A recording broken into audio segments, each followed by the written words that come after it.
नमस्कार, मैं रवीश कुमार। एक मकान में 1000 वोटर और 15 विधानसभाओं में 60,000 से अधिक डुप्लीकेट वोटर। एक तरफ स्वतंत्र पत्रकारों की रिपोर्ट बता रही है वोटर लिस्ट के जरिए क्या खेल हो रहा है या किस तरह से वोटर लिस्ट बनाई जा रही है, और दूसरी तरफ एक नई लड़ाई शुरू हो गई है।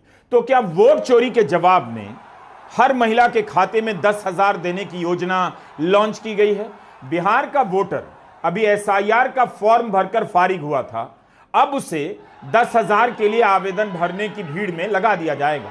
गजब की लड़ाई चल रही है, भीड़ जा रही है वोट चोरी को समझने के लिए, तो भीड़ से कहा जा रहा है समझना बाद में, पहले ले जाओ 10,000 रुपए। इसे काउंटर करने के लिए, वोट चोरी के अभियान को काउंटर करने के लिए रोजगार की एक नई योजना लॉन्च की गई है। ऐसी योजना देश में कहीं नहीं। इस फैसले की जानकारी देते हुए मुख्यमंत्री नीतीश कुमार ने ट्विटर पर लिखा है कि अपनी पसंद के रोजगार के लिए बिहार की महिलाओं को 10,000 रुपए दिए जाएंगे। ये अपनी पसंद क्या है? क्या यह रोजगार की कोई नई कैटेगरी है? अपनी पसंद का रोजगार बताइए और सरकार आपके खाते में 10,000 देगी। एक बार में 10,000 देकर वोट लेने का यह फॉर्मूला चल भी सकता है। 30 साल के लिए, 40 साल के लिए स्थायी रूप से किसी नौजवान को नौकरी देने से अच्छा है उसी के घर में एक महिला के खाते में 10,000 रुपए दे दिए जाएं। बेरोजगारी का मुद्दा खत्म।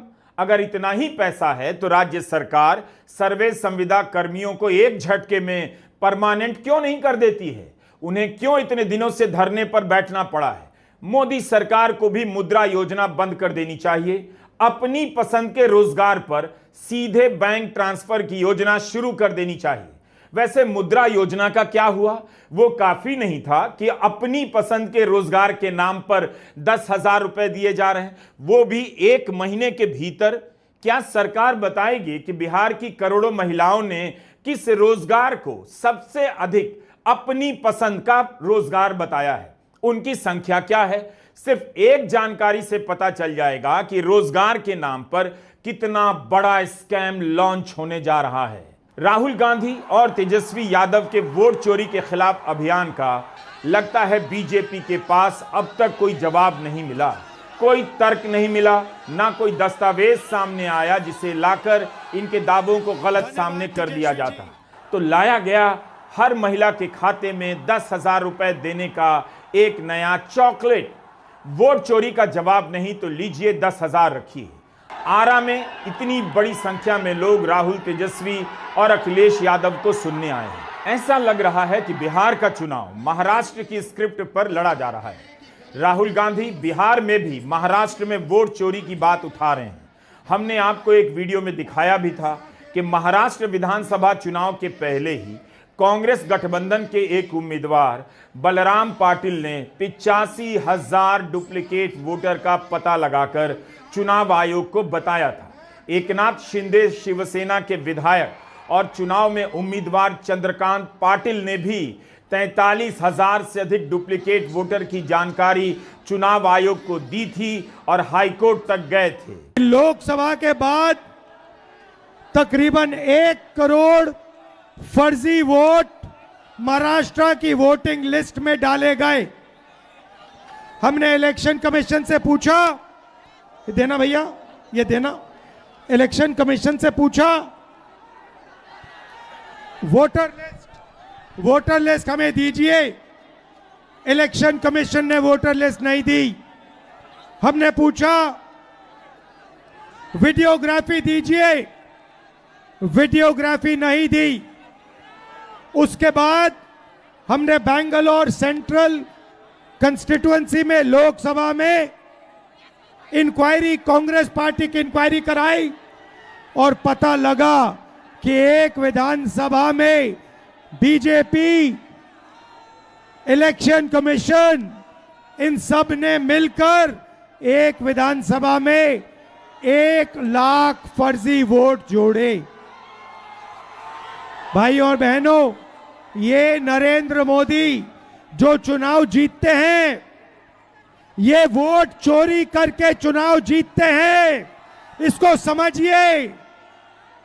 ये वोट चोरी करके चुनाव जीत रहे हैं और हमने इनको बता दिया है, पता लगा दिया है कि बिहार में एक वोट चोरी नहीं होने देंगे। वोट चोरी होने दोगे? वोट चोरी होने दोगे? और जोर से, वोट चोरी होने दोगे? अगर लाडली बहन योजना के कारण जीत मिली होती तो बीजेपी की सरकार सत्ता में आते ही तरह तरह की शर्तें बनाकर महिलाओं को इस योजना से बाहर नहीं करती। सरकार का बजट खतरे में डाल दिया गया, लेकिन चुनाव में जीत मिली तब जाकर जांच होने लगी कि पैसा योग्य को मिला या किसी और को मिल गया। चुनाव जीतने के बाद उप मुख्यमंत्री अजीत पवार का बयान है कि सही तरीके से जांच कर पैसे नहीं दिए गए। सभी आवेदकों को पैसे देने का फैसला गलत था। कितना आसान है सरकार के लिए कुछ भी बोल देना। तो क्या बिहार में भी वही होगा? अभी बिना जांच परख के सभी महिलाओं के खाते में 10,000 दे दिए जाएंगे। बाद में कहा जाएगा गलत था यह फैसला। एक बार जीत मिल जाए फिर देखी जाएगी। महाराष्ट्र में बीजेपी ने वादा किया कि लाडली बहन योजना में 1500 से बढ़ाकर 2100 कर दिया जाएगा।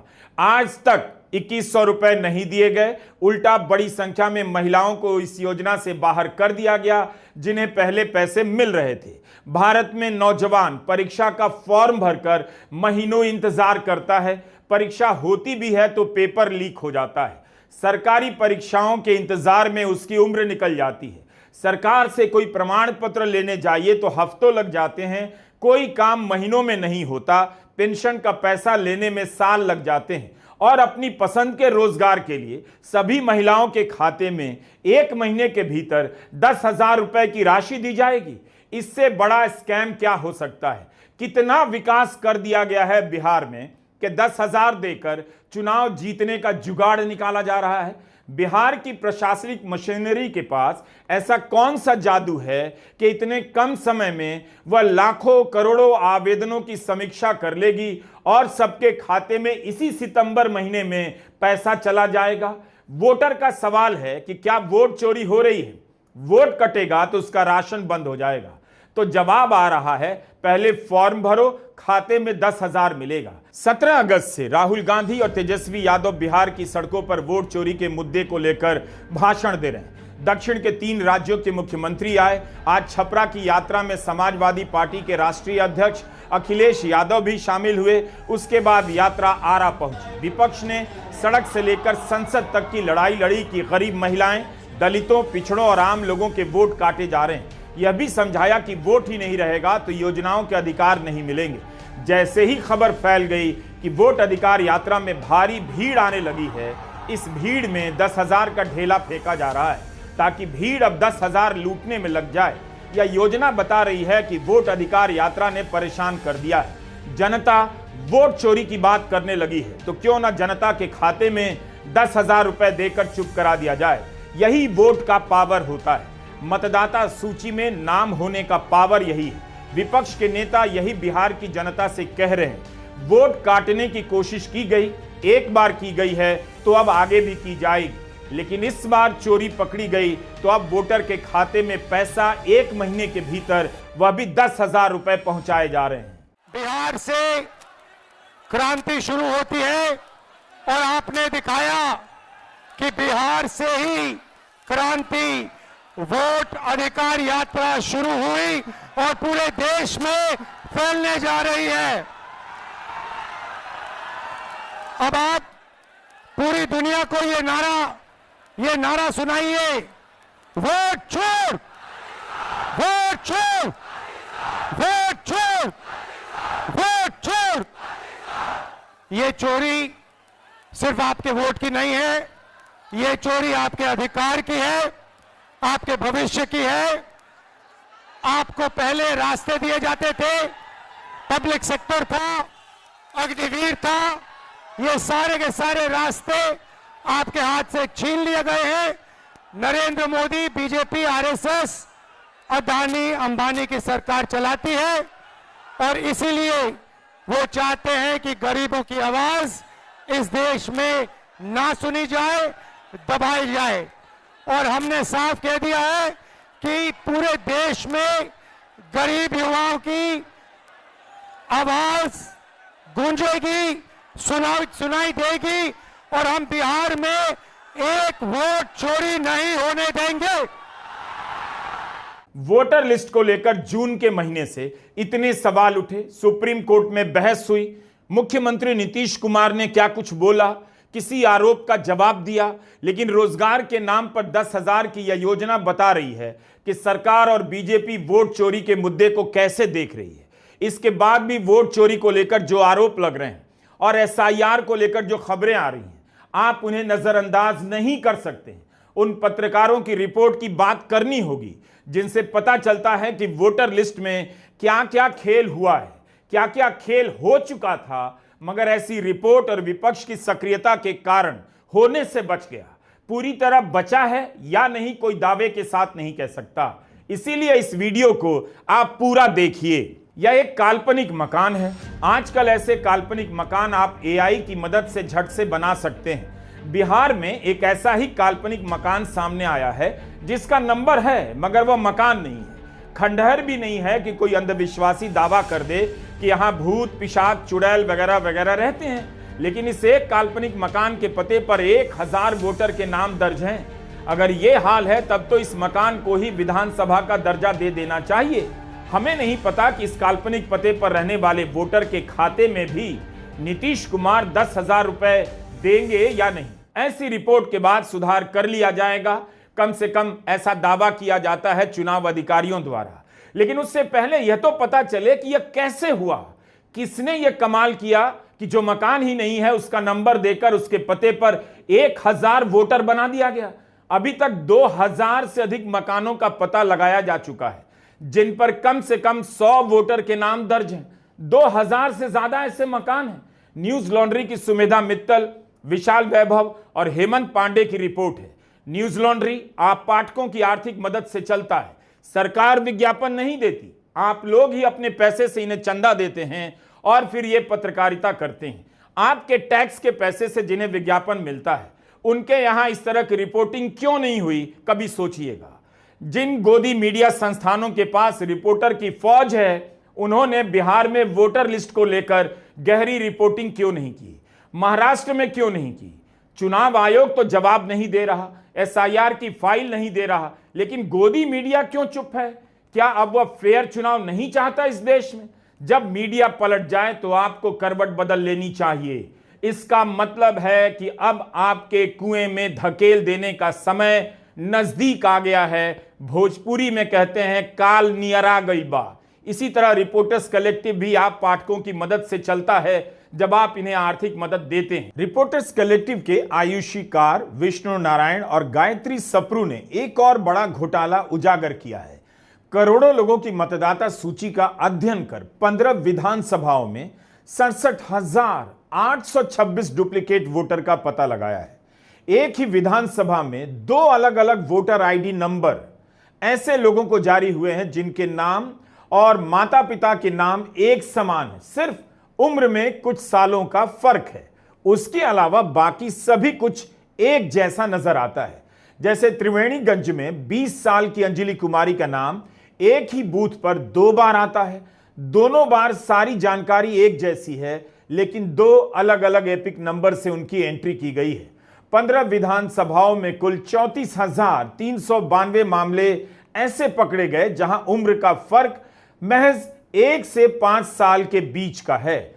13,898 मामलों में सारी जानकारियां एक जैसी हैं, सिर्फ 5 से 10 साल के बीच का उम्र का फर्क है। एक और बात है, यह तो उजागर हो रहा है, लेकिन इसके पीछे की डिजाइन अभी भी आप समझ नहीं पा रहे हैं कि आखिर इसके पीछे था कौन, मकसद क्या था, किसने ऐसे लोगों को तैयार किया जिनके नाम से 2-2 नंबर के वोटर आई कार्ड बन सकते हैं। क्या यह डरावना नहीं है? क्या आप इस बात से चैन की नींद सो सकते हैं कि भारत का चुनाव भरोसे के लायक नहीं रहा, वोटर लिस्ट पर भरोसा अब नहीं किया जा सकता है? इसी समय में अजीत अंजुम लगातार बिहार की सड़कों पर रिपोर्ट कर रहे हैं, अलग अलग जगहों से बता रहे हैं कि कहां वोटर जिंदा है लेकिन मरने वालों के नाम में शामिल है और कहां मर गया है मगर जिंदा वालों के नाम में।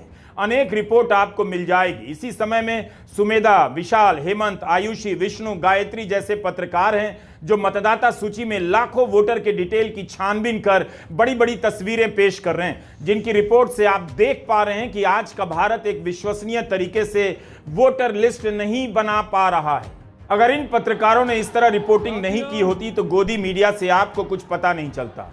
इन सभी का काम एक अलग लेवल पर है और उसके समानांतर वोट चोरी के खिलाफ विपक्ष की यात्रा। इन पत्रकारों की रिपोर्ट भले जनता तक ना पहुंचे, लेकिन विपक्ष की रैली से वोट चोरी स्लोगन के रूप में घर घर पहुंचने लगा है। शाम को हमारी मीटिंग होती है, आप देखिए चारों ओर देखिए, इन्होंने लाइटें ऑफ कर दी हैं।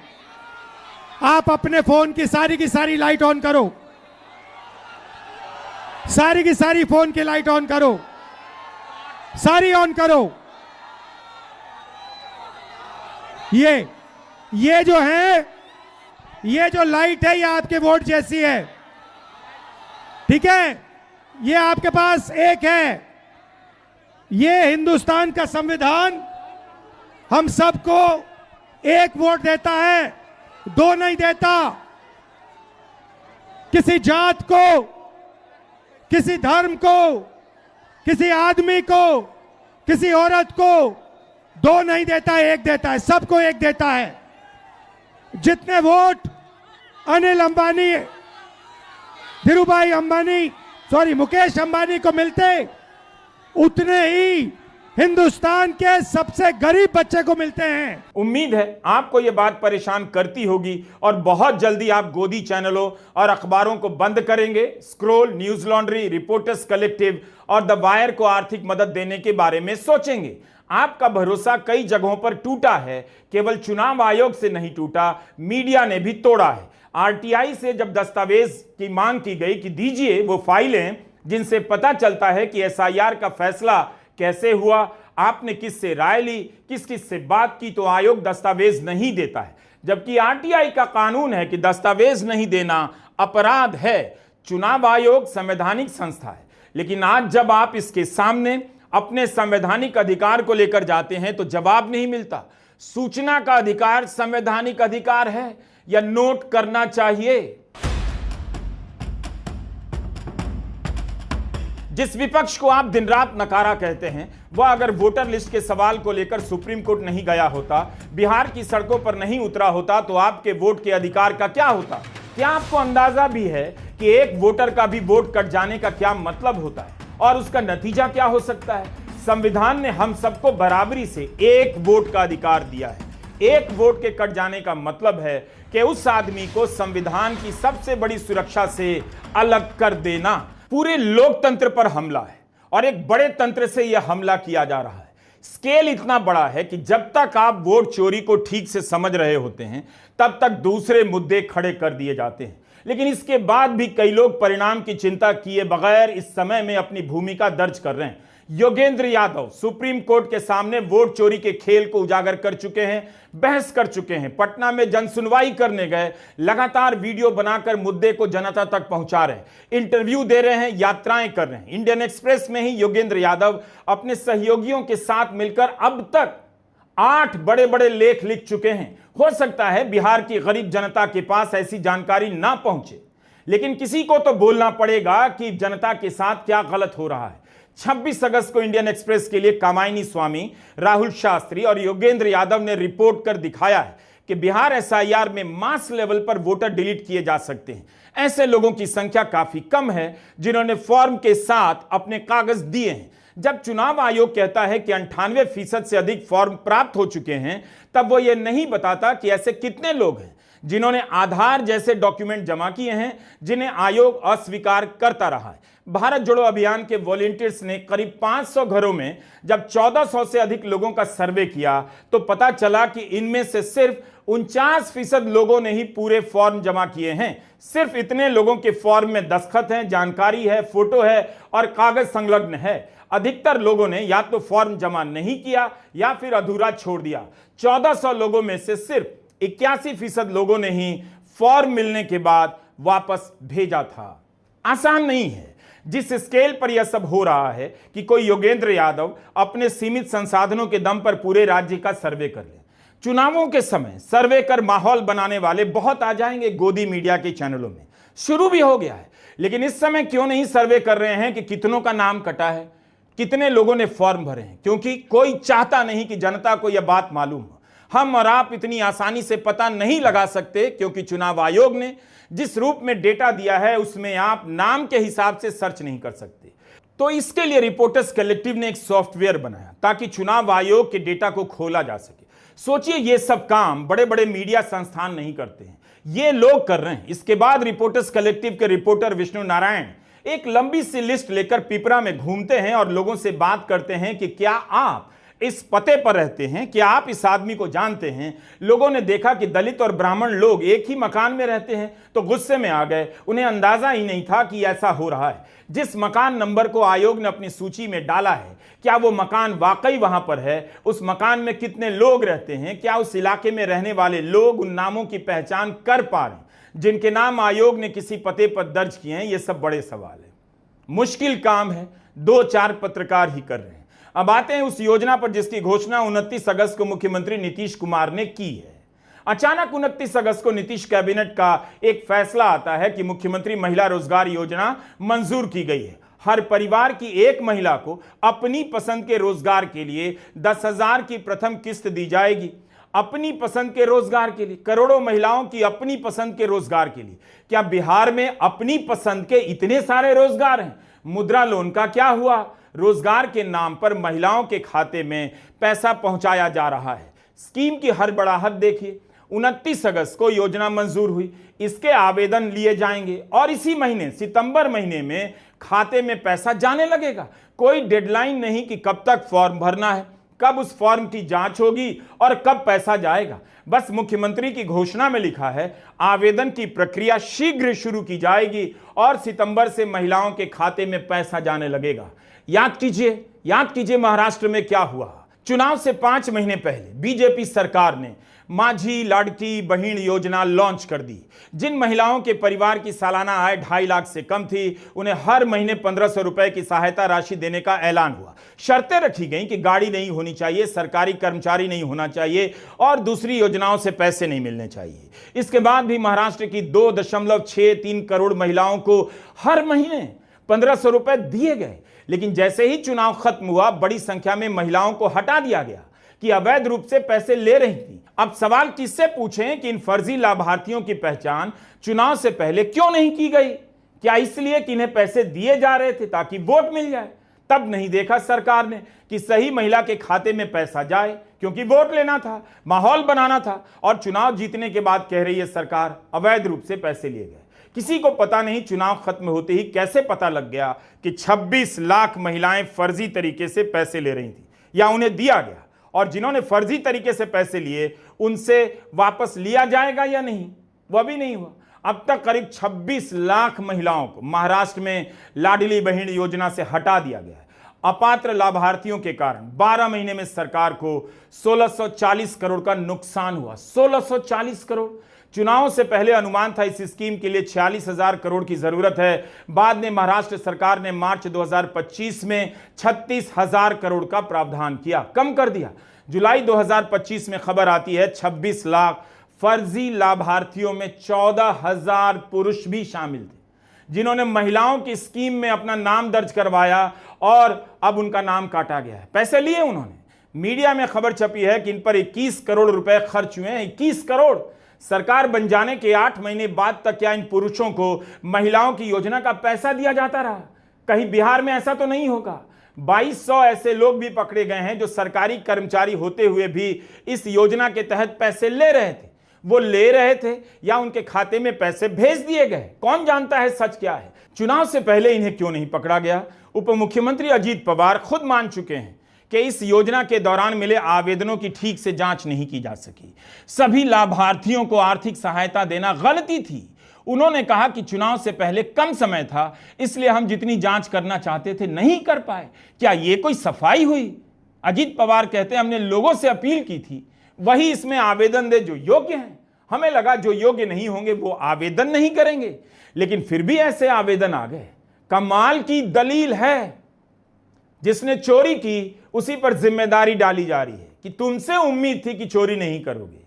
विपक्ष का आरोप है कि महाराष्ट्र में चुनाव से पहले कोई छानबीन नहीं की गई, व्यवस्थित तरीके से वोटर को घूस दिया गया। अब एक एक कर लोगों को इससे निकाला जा रहा है। नीतीश कुमार 20 साल से लगातार सत्ता में है। विकास का दावा किया जाता है, पुल दिखाए जाते हैं, सड़कों का नेटवर्क दिखाया जाता है, लेकिन इसके अलावा क्या? 20 साल तक स्थायी सरकार होने के बाद भी यह बिहार सरकार का अपना आंकड़ा है कि राज्य में 2/3 जनता महीने का 6,000 भी नहीं कमाती है। इतनी गरीबी है। वो राज्य एक महिला के खाते में 10,000 रुपए डालने जा रहा है। जिस राज्य के 94 लाख परिवार महीने में 6,000 से भी कम कमाते हैं, वहां 10,000 रुपए एक बड़ी रकम है। बिहार में महिलाओं की साक्षरता 75% से भी कम है। महिलाओं तक अखबार भी नहीं पहुंचता, ना पढ़ने की संस्कृति है, उन तक सूचनाएं नहीं पहुंच पाती, और अखबारों में खबरें कैसे छपती हैं आप जानते हैं। तो केवल योजना और 10,000 की योजना लॉन्च कर दी जाती है क्योंकि यही सूचना के रूप में वोटर के पास पहुंचती है, 10,000 रुपए के रूप में। नमस्कार, मैं रवीश कुमार।